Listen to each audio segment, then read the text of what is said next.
Cancer এই একটা শব্দ শুনলে কেন জানি মনে হয় মৃত্যু চারিদিক থেকে ঘনিয়ে আসছে। এটা এমন এক মরণ ব্যাধি যা প্রতি বছরে লক্ষ লক্ষ মানুষের প্রাণ কেড়ে নিচ্ছে, যার কোনো নিশ্চিত কোনো ট্রিটমেন্ট নেই। কিন্তু যদি বলি এমন একটি ভ্যাকসিন আসছে যা নিজের শরীরকে নিজেই ক্যান্সার সেলের এগেইনস্টে ফাইট করার জন্য তৈরি করবে। হ্যাঁ, আপনি ঠিক ধরেছেন, এমআরএনএ ক্যান্সার ভ্যাকসিনের কথা বলছি।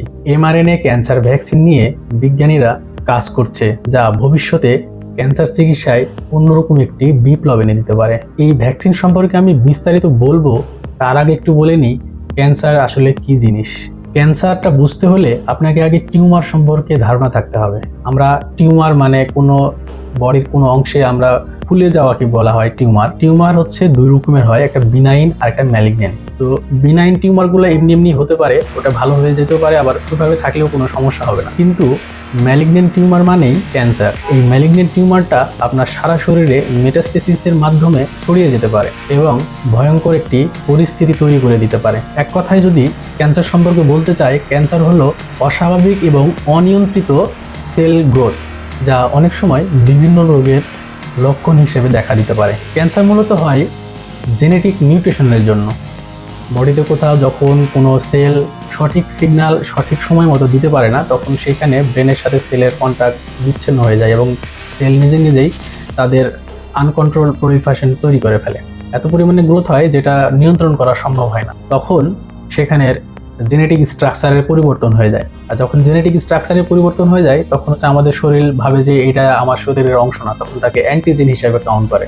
যখন ওই সেলকে আমাদের বডি অ্যান্টিজেন হিসেবে চিন্তা করবে, আমাদের বডি ইমিউন সিস্টেম সেটার এগেইনস্টে অ্যান্টিবডি তৈরি করার চেষ্টা করবে, আর তখনই ওই জায়গাতে ভেজাল বাঁধবে এবং ফুলে যাবে বা কোনো অসুখ বিসুখ হবে। ক্যান্সার হওয়ার অনেক কারণ আছে, আর ক্যান্সার নিয়ে মূলত আজকে আমি আলোচনা করব না। আমি মূলত আলোচনা করব আজকে ভ্যাকসিন, ক্যান্সারের ভ্যাকসিন নিয়ে আলোচনা করব।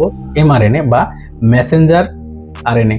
মেসেঞ্জার আরএনএ এই ভ্যাকসিনটা মূলত কোভিডের জন্য বানানো হয়েছিল আর কি। কোভিডের দুইটা ব্র্যান্ডের নাম বললে আপনারা অনেকে চিনবেন, মডার্না এবং ফাইজার। তো ওই সেম দুই কোম্পানি, মডার্না আর ফাইজার যেই ব্র্যান্ড, ওই কোম্পানির নাম হচ্ছে বায়োএনটেক। এই দুই অর্গানাইজেশন আবার চেষ্টা করছে ক্যান্সারের এগেইনস্টে এই ভ্যাকসিনটা তৈরি করার জন্য। চলুন দেখে নিই এমআরএনএ ক্যান্সার ভ্যাকসিন আসলে কি, আর এটা ক্যান্সারের এগেইনস্টে কিভাবে কাজ করবে। এমআরএনএ মানে মেসেঞ্জার আরএনএ, যা আমাদের শরীরের কোষকে বলে দেয় কিভাবে একটি নির্দিষ্ট প্রোটিন তৈরি করতে হবে। কোভিড-19 ভ্যাকসিনের মতোই এই প্রযুক্তি ব্যবহার করে ক্যান্সারের বিরুদ্ধে একটি প্রতিরক্ষা ব্যবস্থা তৈরি করা সম্ভব। এই ভ্যাকসিনটা মূলত কাজ করবে ক্যান্সার কোষ শনাক্তকরণের ভূমিকা। সাধারণত আমাদের ইমিউন সিস্টেম ক্যান্সার কোষ চিনতে পারে না, কারণ এগুলো শরীরের নিজস্ব কোষ থেকে আসে। এমআরএনএ ভ্যাকসিন ক্যান্সার কোষের স্পেসিফিক মার্কার বা প্রোটিন কোডিং ইনফরমেশন বহন করে ইমিউন সিস্টেমকে সতর্ক করে। এটি শরীরকে প্রশিক্ষণ দেয় যেন ক্যান্সার কোষ ধ্বংস করতে পারে। এই এমআরএনএ ভ্যাকসিনটা চিনাই দিবে যে আমাদের শরীরে কোন জায়গায় ক্যান্সার সেল আছে এবং সেই সেলের এগেইনস্টে স্পেসিফিক অ্যান্টিবডি তৈরি করে তাদের সাথে ফাইট করে ক্যান্সার সেল ধ্বংস করে দিবে। এটা হচ্ছে এমআরএনএ ক্যান্সার ভ্যাকসিনের মেইন ফাংশন। গবেষণা এবং ক্লিনিক্যাল ট্রায়াল আপডেট। মডার্না ও বায়োএনটেক ইতিমধ্যেই এমআরএনএ ভিত্তিক ক্যান্সার ভ্যাকসিনের ক্লিনিক্যাল ট্রায়াল চালাচ্ছে।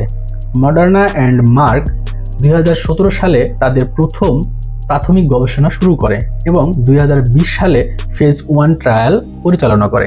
2022 সালের ফেজ 2 ট্রায়াল রিপোর্ট অনুযায়ী এই ভ্যাকসিন মেলানোমা ক্যান্সারের বিরুদ্ধে 44% পর্যন্ত কার্যকর। মেলানোমা ক্যান্সার হচ্ছে স্কিন ক্যান্সার। এই স্কিন ক্যান্সারের এগেইনস্টে যখন তারা ভ্যাকসিন দিয়েছিল, তখন তাদের কার্যকর ভ্যাকসিনটার কার্যকরী ক্ষমতা ছিল 44%। এটা 2022 সালের রিপোর্ট। এনবায়োটেক 2023 সালে তাদের ট্রায়াল ডাটা প্রকাশ করে, সেখানে ইমিউনো রেসপন্স বেশ ইতিবাচক ছিল। এনবায়োটেক 2030 সালের মধ্যে তাদের এমআরএনএ ক্যান্সার ভ্যাকসিনটা বাজারে লঞ্চ করার পরিকল্পনা করছে। এই সমস্ত লিঙ্ক এবং আর্টিকেল লিঙ্ক আমি ভিডিও ডিসক্রিপশনে দিয়ে দিব, আপনি অবশ্যই সেখান থেকে চেক করে দেখতে পারবেন। এইবার আসি এই এমআরএনএ ভ্যাকসিনের কি কি সুবিধা হতে পারে। প্রত্যেকটা পেশেন্টের জন্য আলাদা আলাদা পার্সোনালাইজড ভ্যাকসিন তৈরি করা যেতে পারে। সেক্ষেত্রে সবার জন্য আলাদা স্পেসিফিক ভ্যাকসিন পাওয়া যাবে। যেহেতু এটা মোটামুটি জিন থেরাপির মতোই আমাদের নিজের অ্যান্টিবডি কাজ করবে, সেহেতু এটার সাইড ইফেক্ট থাকবে খুবই কম। আর বর্তমান যে প্রচলিত কেমোথেরাপি আছে, সেই কেমোথেরাপির চাইতে ক্ষতিকর যেই প্রভাবটা আছে এইটা অনেক কম হবে। এখন চ্যালেঞ্জ হচ্ছে এই এমআরএনএ ভ্যাকসিন আমাদের স্টোরেজ করার জন্য উন্নত কোল্ড স্টোরেজ লাগবে। দীর্ঘমেয়াদী প্রভাব সম্পর্কে আরও বিস্তারিত গবেষণা করতে হবে যে এই ভ্যাকসিনটা দেওয়ার পরে এটা কি কমপ্লিটলি ভালো হয়ে যাবে নাকি এটা 5 বছর বা 10 বছর পরে কামব্যাক করবে। এই রিসার্চটা এখনো রানিং এবং বর্তমানে রিসার্চ অনুযায়ী এটার কস্টিংটা অনেক হাই। এ কারণে এটার কস্টিংটা কমিয়ে সবার কাছে যেন পৌঁছে দেওয়া যায় সেই ব্যাপারে আরও গবেষণা চলছে। ভবিষ্যতের সম্ভাবনা এবং চিকিৎসকরা কি মনে করছে এই ব্যাপারে, সায়েন্টিস্টরা এটা বিলিভ করে যে ইন ফিউচারে তারা এই mRNA ভ্যাকসিন দিয়ে শুধু ক্যান্সারই নয় আরও অনেক জটিল রোগের ভ্যাকসিন তৈরি করতে পারবে। 2023 সালের এক গবেষণায় দেখা গেছে mRNA ক্যান্সার ভ্যাকসিনটা আপনার রোগ প্রতিরোধ ক্ষমতাটা অনেক বাড়িয়ে দিতে পারে।